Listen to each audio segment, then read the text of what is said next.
Welcome to Healing Minds, Stories of Resiliency and Recovery, a conversation held at the intersection of substance abuse, mental health, and everyday living.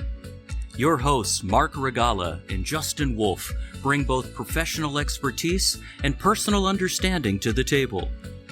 So welcome to the conversation. Let's dive in. Hi, everybody. Welcome back to another episode of Healing Minds, Stories of Resiliency and Recovery. My name is Justin Wolf. I'm your host, joined by my co-host, as always, Marc Regala. Marc, how are you doing today? I'm doing good. I want to know how Santa Claus was to you. Oh, Santa was great. Brought me jelly beans. So, I'm golden, man. Jelly beans? Kids. Oh yeah, my kids are like, oh, they saw what they got. Yeah, don't you worry about me and my jelly beans, man. Just let that go. My kids look at me in the morning and they go, we know Santa's real. You never would have bought us that. I'm like, absolutely. You just remember that. No wonder why you're so friggin' hyper this evening. You got to stay awake somehow. Well, that's good. I'm glad Santa Claus was good to you. In all seriousness, coming off of Christmas, I hope everybody out there had a very Merry Christmas. And we got New Year staring us in the face. New Year's Eve around the corner. New Year's Day, 2026. And I think we're going to be talking about the new year and setting some goals and expectations, right? You're right. Man, you have this uncanny skill to be like Sister Cleo. You sent me an email beforehand giving me a scouting report. Oh, now you're disclosing the secrets, man. Give you an 800 number later and call Marc. He'll predict. But yes, it is that time of year where we're kind of talking about, hey, like new year, a lot of resolutions that get kind of, it's a great time for change and kind of using this day as a jump off point. And I think a lot of times when we kind of look at the new year, it's like, hey, it's a new start, it's a new me. Really time to kind of put that energy, that focus, and that direction in what I'm doing towards the goals that I want to kind of set for myself, right? And a lot of times it becomes a launching point for a lot of the ideas that we kind of carry with us to kind of be like, you know what, I just been waiting for this perfect day and this perfect time to take that step. And you know what's a better time or the best time? The first of the year, because it's a very clean day to kind of start that new change. And I think one of the biggest things to remember is like defining and even just keeping in mind what are goals, right? Because a lot of times we can kind of get stuck in this mindset of this is all or nothing kind of trap. And I think especially when we're talking about recovery, especially early on in recovery, that can be a challenging place to begin if we have that frame of mind where it's like, I got to do it 100% absolutely correct, or it's a total and complete failure. And so I think really what we want to celebrate here is when we're looking at these goals, right? These are things we aspire for and we want to achieve, and we want to kind of bring this into our life, or we want to follow through and get something out of our life and make that change that we've been thinking about, contemplating, playing in our minds over and over again about what life might look like if we're able to succeed and make that happen. So I think it's really important as we're talking about this is that in order for us to remove some of our own internal barriers that might get in the way, is that we have to let go of that all or nothing thinking. And we have to celebrate the progress and recognize the progress along that journey to really continue to give our goals that fuel they need to be followed through and executed. And there's 3 components that go into that we need when we're talking about goals. We need stability, we need safety, and Marc, we need one of your most favorite things in life, consistency. I know I get a reaction from you there. Yep. And so I think, just from your own journey that you've kind of shared with the listeners and have been out there kind of sharing with the public too, what would be some of those steps that you would kind of say, hey, out the gate, what's kind of that frame of mind that one should kind of embody that would be helpful as they embark on this journey? Well, if we're talking early recovery, I mean, it was very basic goals, trying to create some good disciplines or rituals um, to become habits to eventually become a lifestyle. It certainly wasn't an all or nothing type thing, Justin. Again, I'm 5.5 years into this, so it's kind of built over a 5.5 year period. So, like, yeah, if you were to talk to me today, my goals might seem lofty for somebody that is trying to get sober or is in early recovery. But early on, and that's really what I want to focus on Yeah. today, because that's kind of what our audience is at right now. It was just trying to focus on some basic things. One, constantly working on my recovery, maybe having a goal of going to so many support group or so many AA meetings over the course of a week or a month, and I'll try to hold myself accountable to that. Two, I tried to work on some mindset exercises, as trying to reframe the mind, and always try to look at the glass half full versus the glass half empty. Didn't always see it that way, early on in recovery, but constantly trying to work through that stuff. I knew I had to make some changes in my diet, because my diet, as I've talked about before, reeked of depression. But it was just little changes in my diet. Like, I knew I wanted to cut pop out of my diet, and I knew I wanted to limit my sugar intake. Certainly not as strict as it is today. And then I wanted to get active in the gym. Maybe exercise, a few times per week. Or get to 10,000 steps a few times per week, just to get the body moving. To try to drive, the serotonin, dopamine, and those endorphin levels in my brain.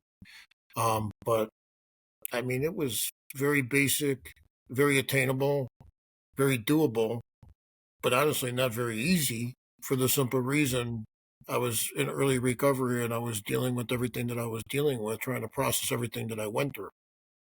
No, and I think the awesome thing about kind of like what you just shared there is like these are action steps you're taking. These are things that you're very specific, right? And as you're kind of talking, I'm like in my head, I'm like, all right, we're really kind of going over like SMART goals, right?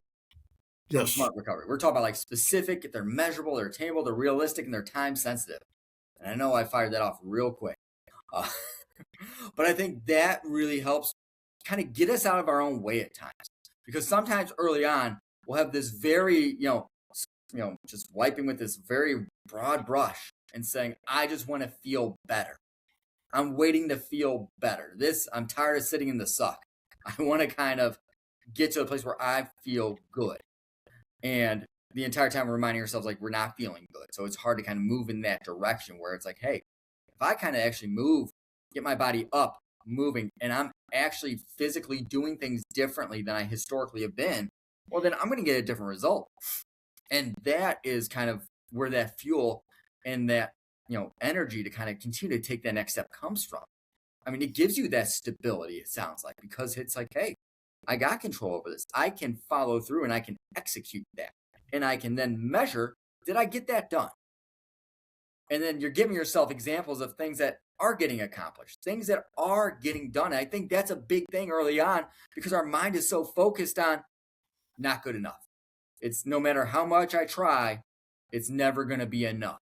And we get these scripts and we get these tapes playing that can kind of get in the way and kind of, debunk our best efforts where it's like, and I'm trying to go to this mental playground and try to go to battle real quick. I'm just physically going to institute these changes. And that, if I do that, is going to also start changing what's going on upstairs for me.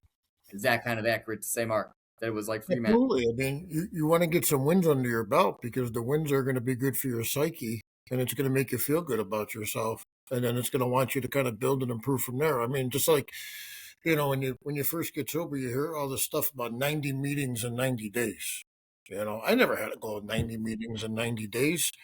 I just wanted to be consistent, going to a few meetings per week, working on myself and, processing things and getting a better understanding of, like what the big book's about, or what support groups are about and things like that. I mean, honestly, if I was told, if I gave myself a goal of 90 meetings in 90 days, I don't know if I would have accomplished it or not. Most likely, I probably wouldn't. I would have fell short, and then I would have probably beat myself up over it. So I think I need to be very realistic, very attainable, good for the psyche, make you feel good about yourself, and then build on that. It's like the same thing with the exercise. I mean, just a win was just a couple times, 2, 3 times per week, or with the diet, okay, maybe I'll cut pop out of my diet and cookies out of my diet, and then just build on that, because my diet was crap.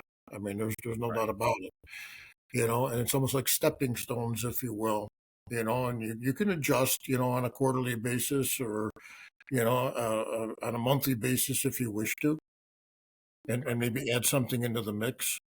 And then, it's just, and then the next year, it's a time to reset and maybe challenge yourself a little bit more. And then the next year, maybe challenge yourself a little bit more. And you're building on the progress that you've created, but that's the biggest thing is, you're focusing on progress, not perfection. Because if you're focusing on perfection, you're going to lose every time. There's nobody perfect out there. Absolutely, absolutely.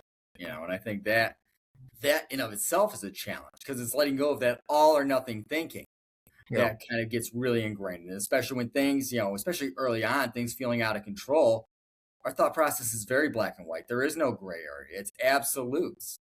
And learning to kind of let go of those reins or those unhelpful ways of thinking, that's a challenge, especially when early on, there's going to be days where you don't feel like doing it.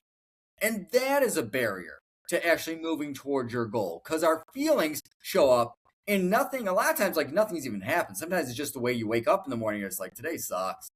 Nothing's even happened. Like, I'm just not feeling it. And it's really important in those moments not to make choices and not to empower that thought by allowing it to strike up residence and then influence, what we choose to do or what we choose not to do. Because very quickly become like, hey, day 1 was great. Day 2 was good. Day 3, that was a nice run. I'm kind of over it. And you know what I mean? Like, that's just how it goes. And so, I know exactly what you mean. All you got to do is go to the gym January 1st and then go to the gym on January 15th. Yep. I was going to say, just give it the first 2 weeks. You know how it goes. Yeah. Can't find a treadmill, can't find a weight. And then all of a sudden it's like, oh, okay, back to normal. Yep. But I think that's the part, like knowing that, hey, like that's human nature. This is kind of pushing ourselves outside of something that's been a norm. And when you're talking about also something that changes the way your brain works and responds to just natural reinforcers, it's giving yourself that grace and also being patient with yourself, which is the flip side of changing that behavior. You're talking about instant gratification and like, the disease of addiction and compulsive use and compulsive behaviors. Like it's just, I'm getting what I want on my terms. It's like that commercial where they're like, it's my money and I want it now. So you're kind of saying to your brain, like, you gotta wait till Friday. You gotta wait till that. You get paid every 2 weeks, buddy. Let's slow it down. Let's kind of create a delay here. And also connect it to that long-term reason why.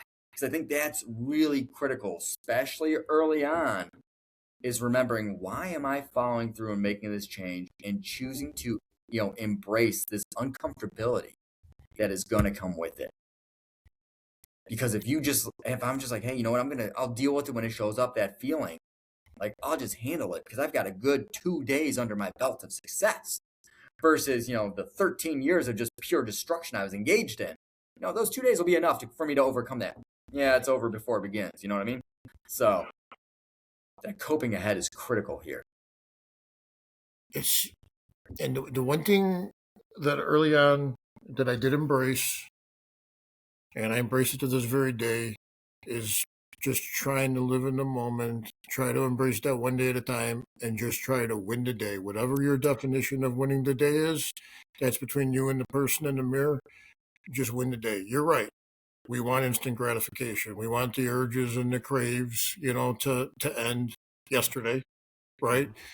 We want to quit feeling these anxious feelings or these depressed feelings. If we want to lose a couple pounds, we wanted those pounds to come off yesterday. But if we can control the thought process, win the day, wake up tomorrow, God willing, win tomorrow, get some wins under our belt, we know that if we do the things that we write out or put in our iPhone as far as what our goals are, there's going to be progress throughout the year. Some people's progress might be faster than others. That's okay. The bottom line is we want to focus on moving ahead. We want to focus on progress. Everybody's recovery looks different. Everybody's progress is different. It doesn't have to be faster. It doesn't have to be quicker than anybody else's. Just focus on yourself and the task at hand. You're not competing against anybody except the person in the mirror, and the only person that you're competing against is a person in the mirror that you were yesterday versus today. That's it. You don't worry about tomorrow. You don't worry about next week. You don't worry about next year. And you certainly don't dwell on the past. Again, that's where that mindset comes into play. And trust me when I tell you, in early recovery, it was a lot of battles in my mind trying to do the reframing to try to get to that point.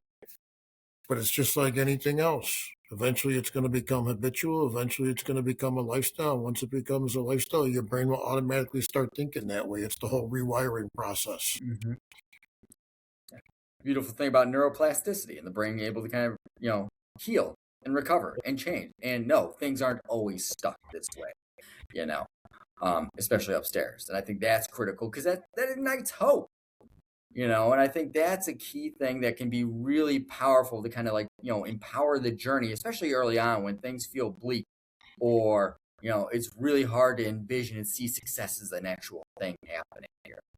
So the hope and that belief, it's like, hey, really celebrating that. Like you were saying, that's just the power of being in the present moment and, making those choices that really align with what's going to be in my best interest.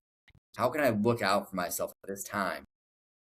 Knowing that I want to see myself succeed and I'm worth succeeding. And I think that's a key thing here because that's a challenge early on. You talk about one of the biggest things that people carry with them is just so much compassion and love and support for others.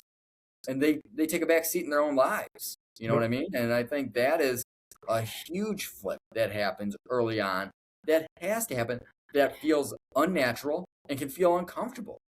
To tune in as opposed to tuning out to look into others, right? And I think that falls right into, the kind of like what you were saying earlier, just focus on your side of the street. Focus on what you are doing because that is a very dangerous trap to fall into when it comes into the comparison game of your journey versus somebody else's. It is. Rarely do we compare ourselves to somebody else and feel better about what we're actually doing or where we're at. And that's the thing too. What I was going to elaborate a little earlier is it sometimes isn't, at least it was for me, an uncomfortable feeling when you're actually making yourself a priority really for the first time in your life. Yeah. So sometimes, that kind of affects the psyche as well, but you have to remind yourself, that the one area it's okay to be selfish in is your health, and a lot of people have financial goals or vacation goals or career goals, going into the year. But the truth be told, is it really, in my opinion, starts with your health, and that's all encompassing your mental, physical, and spiritual. You get that under control and you get that on a solid playing field, the sky's the limit with everything else. Yeah. You focus on other areas and not make that a priority. You might have some wins, but long term, in my opinion, it's going to set you up for failure down the road. Because I'm just speaking from my personal experience. I had a lot of wins on the financial side. At the end, it came all crashing down because I wasn't making my health a priority for a long period of time. And I got in that cycle of addiction, alcohol, substances, and the mental health crisis that I was in with the depression and the anxiety. So I look at everything completely different now than I did, the pre-addiction mark, as far as where the focus needs to be. No, you've learned a lot. That's the thing. It's hey, with experience, and I think that's being open to it is huge here. And I think that's kind of what we were talking about earlier when it's progress, not perfection. Recognize that, hey, it's not this all or nothing, all encompassing, I succeed or I fail. It's I'm learning. I'm gathering data on this path, on this journey. There's valuable information for me to kind of pick up and take note of. And then how do I take that information and apply it to help support this goal that I'm going towards? And I think that is the power here. And I know what you kind of mentioned there a moment ago that kind of like just jumped at me is like, hey, treating yourself like a priority, and like that increased expectation that we carry for ourselves that can kind of emerge, like that can be a scary and uncomfortable place to go to. Because now if I'm raising that bar for myself, I don't know if I can do that. This is different. This is different than where I had that bar set before, because over time that bar gets lowered. It's like, I'm going to do this. I might do this. I might, And so when that bar and those expectations start to rise for ourselves, I mean, those can be even more paralyzing than the expectations that others might carry for us at those times. And those can equally kind of get, trickle in there when they see that change happening. And that can be another thing that we have to kind of figure out. How do I navigate this? How do I use this and their expectations not to paralyze me, not to chop me off at the knees, but how can I elicit their support to help me continue moving forward here? Well, I mean, I think with that's where communication comes into play. Yeah. And setting healthy boundaries and being open, honest, and transparent. Yeah. I think it's healthy to share your goals with your closest people around you as well. I mean, I really do think it is. I mean, I certainly think it's important to write it down. You don't write them down, what do they say? It's just a dream. It becomes a goal when you write them down, right? Right. No, I think that communication piece is key there. Like, that's critical. Because if you're carrying with you, like, hey, I got this fear that I might actually fail at this. Because that thought's going to emerge. Can I actually do this, right? And if we're kind of like carrying this all by ourselves and we're not letting other people in or know that we have this, like, that's a very dangerous position to be in. So if we have somebody else that we can be open, honest, and transparent and say, hey, I'm scared. Like, this is really important to me and this has to work. And I'm worried. Let's have this conversation now so you can know where I'm at. So we can also have a game plan about what does support actually look like? What is it that I need from you in these moments? Not just an attaboy, you got this, no problem. Look at everything you've done. Because then you're just pandering and that's not useful. And I say that, but it's like also there's people who might just need to hear that message too. Like, I'm just like projecting my own personal stuff. So, I mean, here's the thing, Justin. I'm just keeping it real here. I mean, let's say I fell short of a couple of those goals. yep. Let's say I didn't hit a few meetings, the 3 meeting goal per week, or the 3 workouts per week, or maybe I cut pop out of my diet, but I didn't cut the cookies out of my diet. Am I still better off for the progress that I made versus where I was at before, or wasn't going to meetings, wasn't going to the gym, and was drinking 8 to 10 Diet Pepsis per day and eating the cookies? Absolutely. Even though I felt short, okay, there's still progress to be made, and then you adjust. Absolutely. It's like that old saying, and I don't remember the exact quote, but a winner is just somebody who did not let failure define them. They tried one more time. Right. You're gonna have a lot of times in your life where you're gonna fall short, but those are what I call character building moments. Mm-hmm. And again, your hardest times that you go through are your greatest opportunities to grow.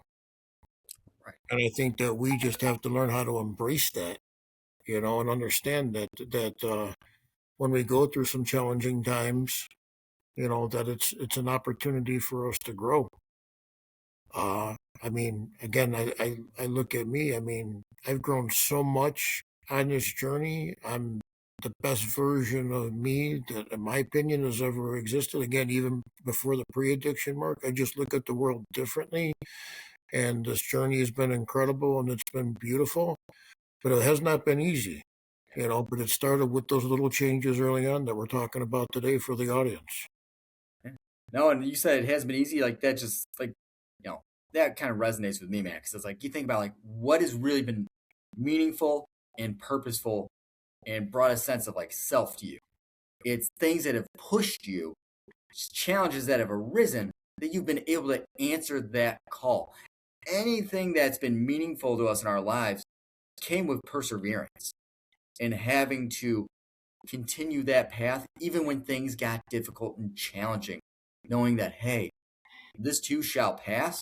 And how do I kind of weather this storm to keep myself moving forward? 100%. I mean, if everything came easy, like think about it, like any achievement you've ever had in your life, it's not because it's like, oh, it just showed up at my door today. Guess I'm a CEO today. Congratulations. Like, no, man. Like, oh, this house just got delivered. Cool. Like, no, you've had to work for these things.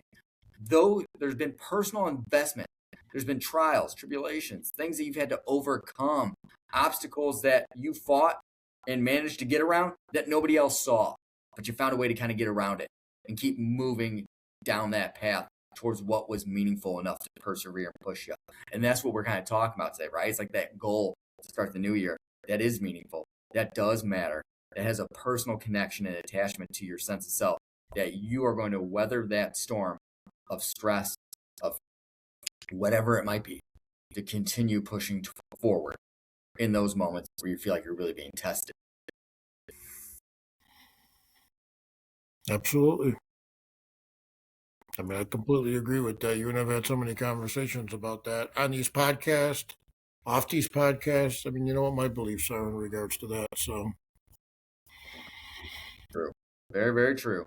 No, but I think as always, man, this is always a good time of year to kind of revisit this, kind of dive into it. I know a lot of people, including myself, like historically, have always used like the first of the year to try and start something, write down these goals, what's going to be different this year. Now's the day I'm going to finally pull the trigger and get this done and, execute these things that really I've been holding off on. And for some reason, January 1st is that date. You know what?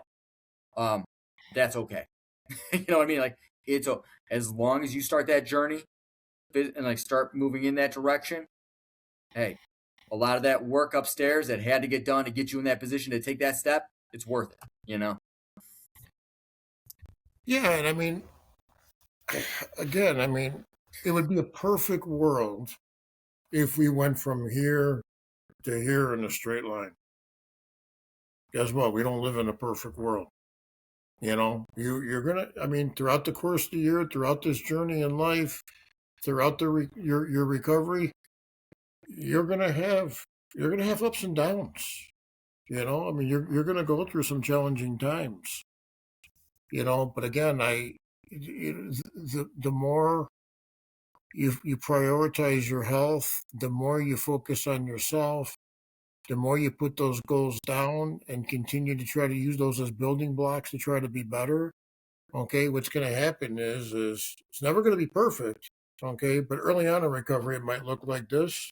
And the more you hone in and the more you start setting those goals, and the more you start accomplishing those goals, it's going to look more like this, if that makes sense.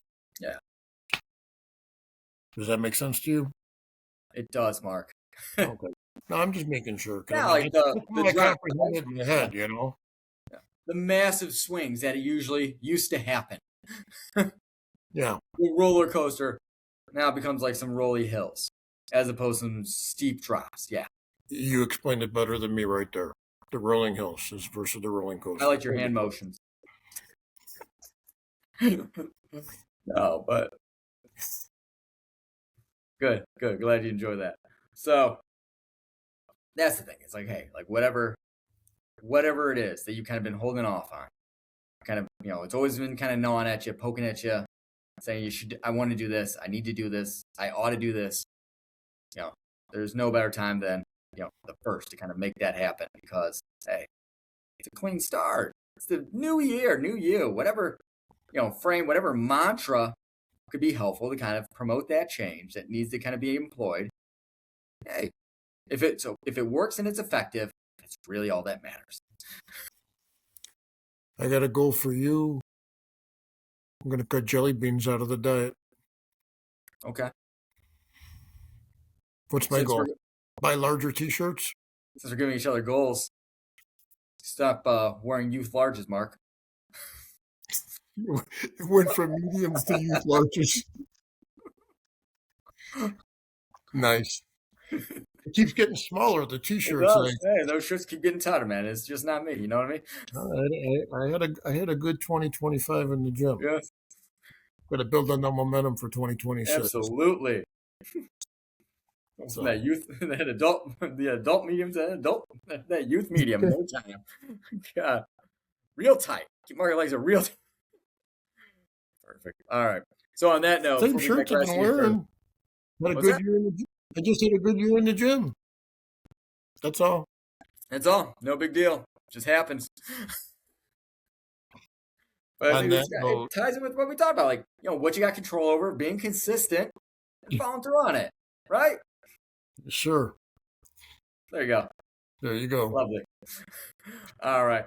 Well, Mark, anything else before we sign off on our last podcast? I just want to wish everybody happy, healthy, safe New Year, a great 2026, and I'm looking forward to seeing the audience on the other side for our January 15th podcast. Beautiful. Beautiful. Yeah. As always, we appreciate everybody listening, tuning in, and wherever you might be, whatever time this might be, to these podcasts. So if there's ever anything you want to hear us talk about, any topics you want to see us discuss, as always, feel free to give us feedback. We're more than open, willing, and able to kind of employ that and put that into the podcast. So like Mark said, everybody, hey, have a wonderful New Year, and we will catch everybody next year here in Healing Minds. That, everybody, have a wonderful New Year. Thanks for joining us today on Healing Minds, Stories of Resiliency and Recovery. If you're on the journey to find guidance and insights, subscribe now wherever you find your podcasts. Healing Minds, Stories of Resiliency and Recovery is an educational resource, not a substitute for medical or therapeutic advice. The opinions expressed by the hosts and their guests are not necessarily those of NAMI DuPage. Go to namidupage.org/podcast for links to past episodes, show notes, and to submit a question or topic ideas for a future episode. Until next time, be well.